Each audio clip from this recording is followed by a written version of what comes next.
Assalamu alaikum. I am Rabia, and today we are going with the second lecture on chemistry, and today's topic is basic terms used in chemistry. So here we will talk about some basic terms which we used in chemistry. Either we are studying any level of chemistry, we must have know these terms, and also we have some knowledge about these terms because these are the basic terms which are used at any level of your study, and you must have some knowledge about these terms. So first of all we will talk about atom. You know that atom is the smallest particle, but it is divisible. In the earliest century, that by Dalton, the definition of atom was that it is an indivisible smallest particle. Okay, but now we have known that atom consists of further protons, neutrons and electrons. So it is smallest particle, but it is divisible into its subatomic particles. Okay, from atom, when atoms are combined, then elements are formed. So what are elements? Elements are those substances, or elements are those chemicals which are made up of same type of atoms having same atomic number. So elements are the collection of atoms which are made up of same type of atom. For example, if we are talking about carbon as an element, so carbon element is not made up of only one atom, but all the atoms which made carbon element would be same, and they all have the same atomic number, that is 6. Similarly, if we talk about nitrogen, so all the nitrogen atoms would have 7 atomic numbers, so they are made up of same type of atoms having same atomic number. And next one is matter. What is matter? Matter is very simple definition, and we are studying about matter from our very junior level. So what is matter? Anything which have mass and occupies space is called as matter. The other one is compound. What is compound? Matter in its pure form is known as compound, or we can say that compound is a combination of two or more elements mixed in a fixed ratio by mass, or we can say that we can represent compound with the help of any chemical formula, because in compounds the ratio of elements is fixed. For example, water is a compound. Why it is a compound? Because water of anywhere would have the same ratio of element like hydrogen and oxygen. So hydrogen would be present by mass 2 and oxygen will be 16. So it has a ratio of 2:16 or 1:8. So it is a fixed ratio by mass. That's why we can represent them with the help of chemical formula, and you know that chemical formula of substances would not change. So for example, this is the compound which is called as glucose. It is also have fixed ratio by mass of element carbon 6, hydrogen 12 and oxygen 6. It means wherever we go, the formula of glucose or glucose molecule will have the ratio of carbon, hydrogen and oxygen is 1:2:1, because carbon is 6. If we represent it in a simplest ratio, so carbon would be 1, hydrogen would be 2 and oxygen would be 1. So these are combined in a fixed ratio by mass. Next one is mixture.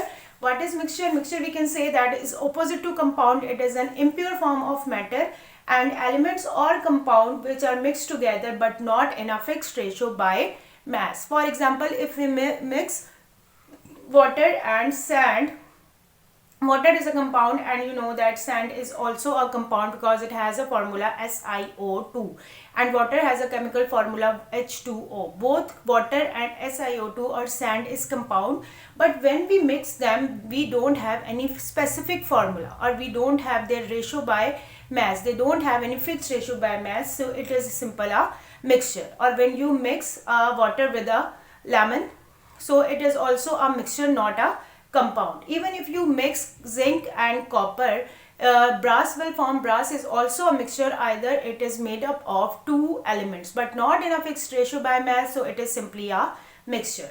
Next one is mole. What is mole?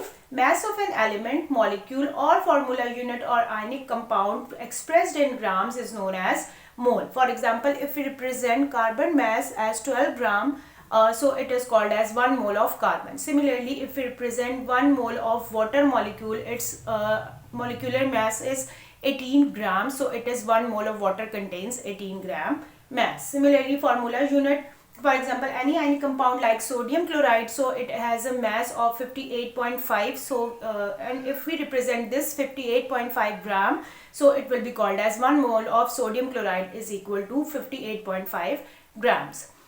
Next one is Avogadro's number. Avogadro's number is simply a collection of 6.02 into 10 raised to power 23 number of particles. These particles may be number of atoms in case of elements, number of molecules in case of molecular formula, or number of ions in case of formula unit. So because it was discovered by Avogadro, so these are called as Avogadro's number. And what is Avogadro's number? 6.02 into 10 raised to power 23. Okay, next one is number of moles. Formula of number of moles. We can calculate the number of moles by this formula, and this is simple formula: mass of a substance divided by molar mass of a substance. For example, if we have 6 gram of carbon and we want to calculate its number of moles, so what mass of carbon we have? 6 gram, and we know that molar mass of carbon is 12 gram.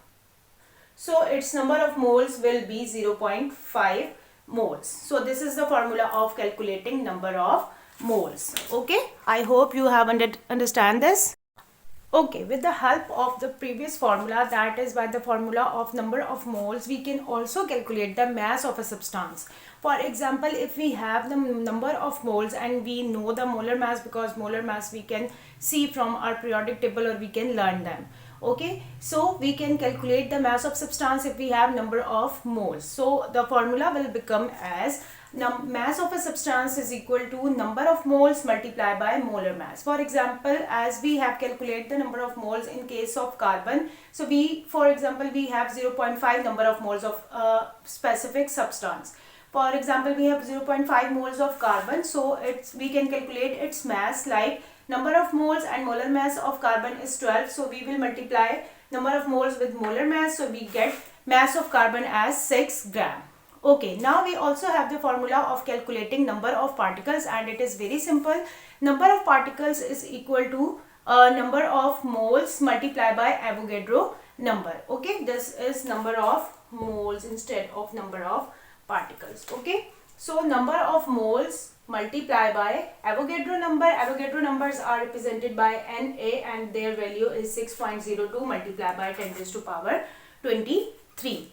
Okay, but if we don't have number of moles and we are given only the mass of a substance, then we can also calculate number of particles by replacing number of moles with its actual formula. You know that number of moles is equal to mass of a substance divided by molar mass of a substance. So instead of writing number of moles, we can also write its formula. So the formula of number of particles will become as number of particles is equal to mass of a substance divided by molar mass of substance multiplied by Avogadro number. So in this way we can calculate number of particles, and from the same formula we can also calculate the mass of substance if we have number of particles. For example, if you want to calculate number of particles, then you simply multiply molar mass of substance with number of particles and divide these by Avogadro's number, then you have mass of a substance. Okay, so I think this is enough for today.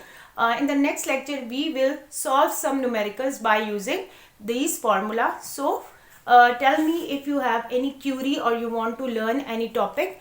Till then, thank you and Allah Hafiz.